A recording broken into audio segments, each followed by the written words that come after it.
Assalamualaikum warahmatullahi wabarakatuh. Selamat pagi dan salam sejahtera bagi kita semua. Salam Om Swastiastu, Namo Buddhaya, salam kebajikan. Puji syukur kita panjatkan atas kehadirat Allah Subhanahu wa taala atas segala nikmat kesehatan, kesempatan untuk dapat mengikuti proses perkuliahan secara daring ini. Pada pertemuan ketujuh ini, kami dari kelompok 3, saya Yusri Imsa Mahendra bersama dengan Neni Baiti, Cindy, dan Muhammad Andri akan memaparkan materi mengenai pengertian ontologi administrasi pendidikan dan kehidupan manusia pada mata kuliah Filsafat Administrasi Pendidikan Validasi Pengapu Prof. Suparlan Suartono, MED, PhD, bersama dengan Andi Wahid, SPD, MPD. Untuk itu, dimohon untuk menyimak materi kami. Pengertian ontologi. Ontologi adalah bidang pokok filsafat yang mempersoalkan tentang hakikat keberadaan segala sesuatu yang ada. Menurut tata hubungan sistematis berdasarkan hukum sebab akibat, yaitu ada manusia, ada alam, ada kausa prima dalam suatu hubungan menyeluruh, teratur dan tertib dalam keharmonisan. Jadi dari aspek ontologi, segala sesuatu yang ada ini berada dalam tatanan hubungan estetis yang diliputi dengan warna nilai keindahan. Pendidikan ditinjau dari segi ontologi, berarti persoalan tentang hakikat keberadaan pendidikan. Fakta menunjukkan bahwa pendidikan selalu berada dalam hubungannya dengan eksistensi kehidupan manusia. Sedangkan kehidupan manusia tentukan asal mula dan tujuannya. Oleh sebab itu, dapat dipahami bahwa ontologi pendidikan berarti pendidikan dalam hubungannya dengan asal mula, eksistensi, dan tujuan kehidupan manusia. Sebagai apapun, di mana dan kapanpun berada, berhak atas pendidikan. Manusia sebagai objek pendidikan adalah manusia dalam perwujudannya sebagai individu yang menjadi bagian integral dari masyarakatnya. Dua sisi perwujudan ini dipandang penting dan perlu untuk diproses dalam sistem pendidikan agar di kemudian hari manusia dapat menemukan jati dirinya sebagai manusia. Berulang kali dinyatakan bahwa tanpa pendidikan, manusia tidak mungkin bisa menjelaskan tugas dan kewajibannya dalam kehidupan sesuai dengan hakikat asal mula dan hakikat tujuan hidupnya. Sehubungan dengan hal itu, pendidikan secara khusus difungsikan untuk menumbuh kembangkan segala potensi kodrat atau bawaan yang ada dalam diri manusia. Kehidupan keluarga seharusnya berwarna khas, kesadaran adanya nilai keindahan universal. Keluarga sangat menentukan perkembangan spiritual anak, karena orang tua lah yang berperan sebagai pendidik atau penentu keyakinan yang mendasari si anak. Potensi kecerdasan spiritual menjadi tumbuh berkembang apabila secara terus-menerus dirawat. Kecerdasan spiritual perlu dilakukan sejak dini agar seorang anak dapat memiliki kepekaan batin dan jiwa terhadap diri sendiri maupun orang lain. Samping itu, dengan mengembangkan kecerdasan spiritual seorang anak akan lebih mampu mengenali dirinya sendiri, seperti kekurangan dan kelebihan yang dimilikinya. Dengan demikian, anak akan mampu menutupi kekurangan dirinya dengan mengasah kelebihannya secara maksimal agar sukses di masa depan.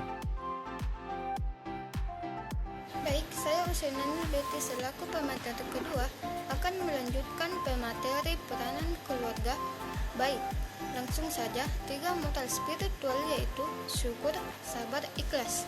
Struktur kehidupan keluarga menurut komponennya memberikan imajinasi ontologi pendidikan dalam penanaman kesadaran tentang asal mula kehidupan, eksistensi, dan tujuan kehidupan manusia. Sistem kegiatan pendidikan yang berlangsung di dalam institusi persekolahan, tujuan utamanya adalah mengembangkan dan membentuk potensi intelektual atau pikiran menjadi cerdas. Pencerdasan pikiran tersebut dilakukan dengan meningkatkan pengetahuan mengenai reading atau membaca, writing atau menulis, dan arithmetic atau berhitung. Materi pendidikan tersebut selanjutnya dipelajari dengan target kemampuan kognitif, efektif, dan psikomotorik. Peranan masyarakat. Dalam konteks kehidupan masyarakat, Komponen kecerdasan spiritual berupa kesadaran asal mula, eksistensi, dan tujuan menjadi berubah bentuk.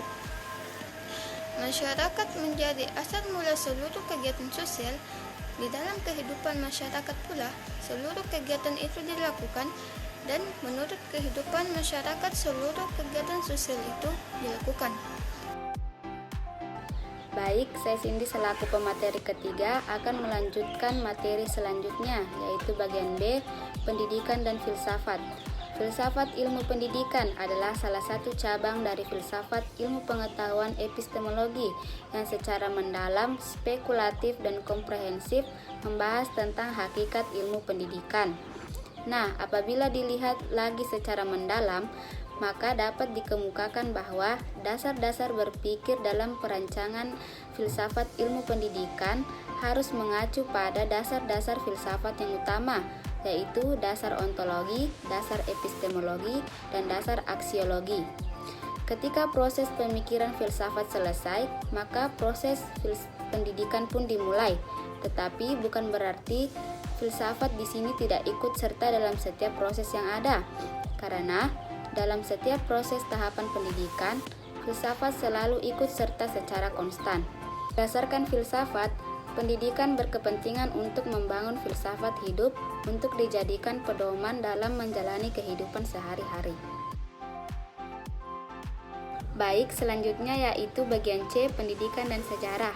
Seperti yang kita ketahui bahwa sejarah adalah rentetan kejadian yang berlangsung dalam kehidupan manusia dalam waktu ke waktu hingga menuju ke masa depan.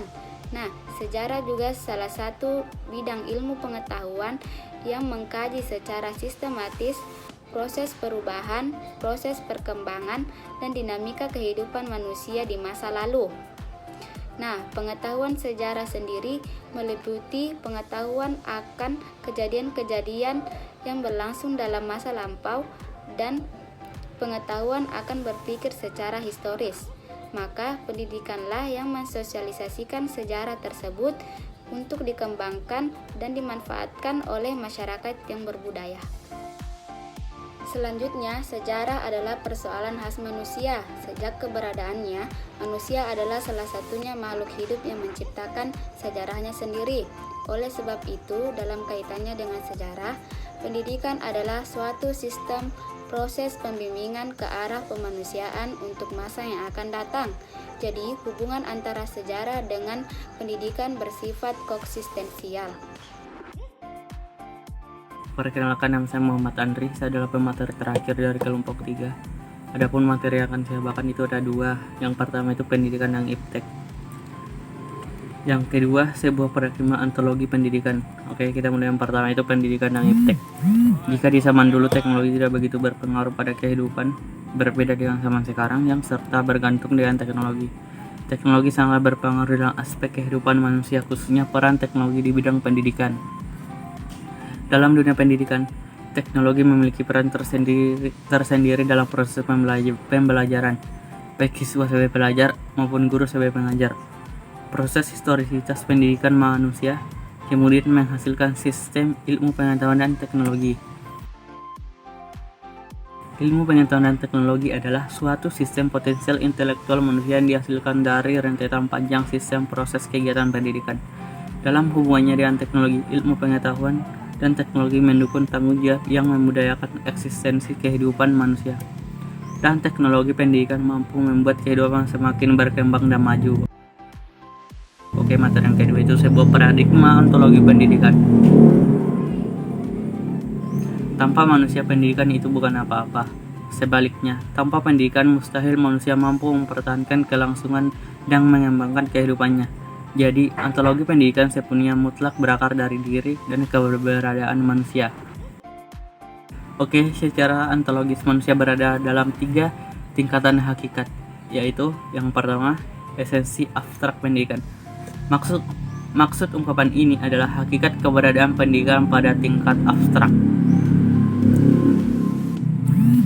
Pada tingkat ini, pendidikan bernilai universal, artinya mutlak adanya dan berlaku bagi manusia siapapun yang ada.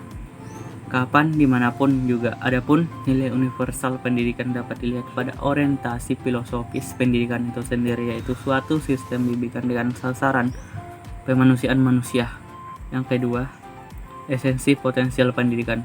Pada tingkat keberadaan ini, pendidikan adalah suatu daya yang mampu membuat manusia berada di dalam kepribadiannya sebagai manusia, bahkan makhluk lainnya, yaitu sebagai makhluk kreatif yang selalu menciptakan segala macam jenis kerangka dan model perubahan yang berguna bagi kelangsungannya dan berkembangnya hidupnya. Yang ketiga, esensi konkret pendidikan.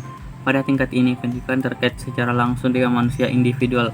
Dalam hal ini, pendidikan adalah daya yang mampu membuat setiap manusia individu berkesadaran utuh terhadap hakikat keberadaannya sebagai pada nilai asal mula dan tujuan kehidupannya, atau cerdas spiritualnya. Pendidikan juga membuat setiap individu mampu merancang bangun teori-teori perubahan yang bernilai guna bagi kelangsungannya dan perkembangan kehidupan individualnya. Oke, sampai situ yang bisa saya sampaikan. Saya adalah pemateri terakhir dari kelompok ini. Saya ucapkan sekian dan assalamualaikum warahmatullahi wabarakatuh.